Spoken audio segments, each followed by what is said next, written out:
Well, my next guest, well, he's a great friend of mine and a parent of two great young men who I've had the pleasure to meet, and Michael, who sometimes we see right here on Cal Guy Clothes. My buddy, Dan Geltrude. Hey, man, how are you?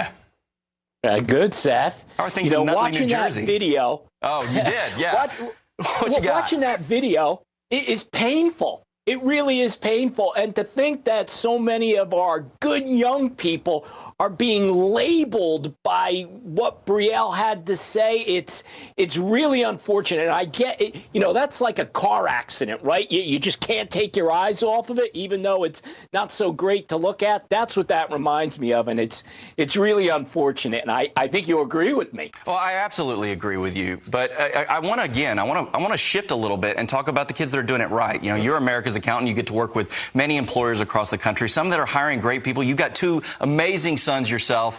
Walk me through what you see the future being with these young people and where maybe as a dad, but also as a business owner, we need to start to think about this in a different way. You know, Seth, I think it goes back to this. There's kind of like two labels you can put on this. One, everybody gets a trophy, which is what we were watching. And then the other side is tough love.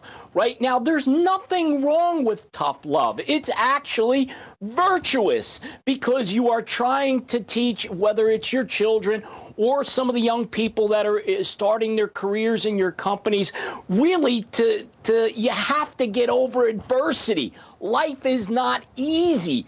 So the sooner you can start to convey those lessons, the better off these young people are going to be. And so many, perhaps the vast majority, fall into that category, Seth. But again, when we see a video like that, everybody's shaking their head and they label everyone, and it's just not fair. Well, the focus of her video, I think, was having to return to work, right? I mean, that was kind of the center point of that, the idea of having to commute and get home late. I made the comment at the very end, just wait till she has 3 kids. You know, Jenna, my amazing wife, I don't know how she gets it all done. She does.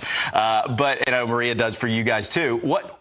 Walk me through and give me your thoughts on this. There's a new phenomena out there called coffee badging, I think is what I saw. The Wall Street Journal's had a report on it. And effectively, it's this new process that maybe young people are going through as they're having to return to work, many of which haven't really done so if they entered into the workforce during the pandemic. And instead of actually staying and getting work done, you know, they're scanning their badge, they're getting a cup of coffee, they're saying hi to a few folks, and oops, they're gone. We won't see them again until tomorrow. So, you know, you and I have had heated discussions about work from home being the new norm. Is that it? Are you still in that camp? Do you think we should still have work from home?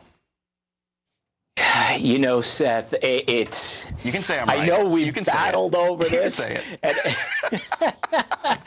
it. Listen, I'm still in favor of the hybrid system because I think you can find common ground between employers and employees. But when we see this whole thing of this coffee badging, that goes to your side of the argument to say everybody should get back to work. But it goes to people are always looking for ways to circumvent the system. So you go into work, you get a cup of coffee, you make believe you're going to be there, and then you check out. Well, that's nonsense. Those are bad employees, and they shouldn't be given the opportunity to work hybrid because they're abusing it by doing that type of stuff. So you have a number of employees, right? And I know you to be a great boss. I've visited with some of your employees. They all think the world of you. What is the key then today? Is you're trying to recruit people back into the office and say, okay, maybe we do create this hybrid environment, but productivity is key. And I know your firm very well. You guys are very productive. What is the key to employers today to get productivity out of their people? I think it goes to trust, right, Seth? But trust is earned. So it really goes to the core of the relationship between the employer and the employee. Look, if an employer is going to allow their employees to work from home, they're trusting that they're going to be productive. And like anything else, if that starts to get abused, well, then the employer is going to have to pull that back. But I think if there's a good relationship and a trustworthy relationship between the employer and the employee, it can really work out. Like I said, it can be the best of both worlds. And that's what we do in my company, and it's worked very, very well. Would I like to see everybody come back into the office? Absolutely.